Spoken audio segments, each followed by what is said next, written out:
குழந்தைங்க பூலோகத்தில் வாழும் சொர்க்கம்னு சொல்லுவாங்க. That's true. என் லைஃப்பில் ஃபஸ்ட்டாக என்டர் ஆன சொர்க்கம் என் ரச்சுமா.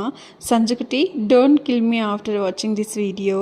Welcome to my Rachuma's puberty series 1. Call பண்ணி நியூஸ் சொன்ன உடனே ஓடி போய் ரச்சுமாவை பார்த்துட்டு அடுத்த 2 டேஸில் நானும் அக்காவும் சிவாஜி நகர் கிளம்பிட்டோம் ஷாப்பிங்காக. ஆல்ரெடி வி பிளான் ஃபங்க்ஷனுக்கு லெஹங்கா தான் போடணும் அண்ட் இந்த ஷாப்பில் லெஹங்கா கலெக்ஷன் சூப்பராக இருக்கும். ஸோ செகண்ட் தாட்டே இல்லாமல் அங்கே போயிட்டோம். பர்டிகுலராக இந்த லெஹங்கா ட்ரை பண்ணும்போது எனக்கு கொஞ்சம் ஜலஸாக தான் இருந்துச்சு. ஏன்னா என் மேரேஜ் கொரோனா பேண்டமிக் டைமில் நடந்துச்சு. அப்போது எனக்கு ஆப்ஷனே இல்லை. ஆணிக்கல் சாரீ நெய்கிற இடத்துல இருந்ததை பர்ச்சேஸ் பண்ணிட்டு வர வேண்டியதாக போயிடுச்சு அந்த டைமில். இப்போது செலக்ட் பண்ணுற சாரீ தாய்மாமன் சைட்லேருந்து எடுக்கிறது. எனக்கு இந்த க்ரீன் பிடிச்சிருந்துச்சு. ஆனால் lehenga green, sari also green வேணான்னு சொல்லிட்டு அக்கா கீழே இருக்கிற ஒயின் கலர் சாரீ தான் செலக்ட் பண்ணாங்க. ட்ரெஸ்ஸுக்கு மேட்சாக பேங்கிள்ஸ் அண்ட் எனக்கும் அக்காவுக்கும் அங்கேயே ட்ரெஸ் எடுத்துட்டோம். பக்கத்தில் இருந்த கேரளா மெஸ் போய் சாப்பிட்டோம். அந்த சாப்பாட்டை விட அவங்க கொடுத்த ஜீரா வாட்டருக்கு தான் நான் அடிக்ட் ஆகிட்டேன்.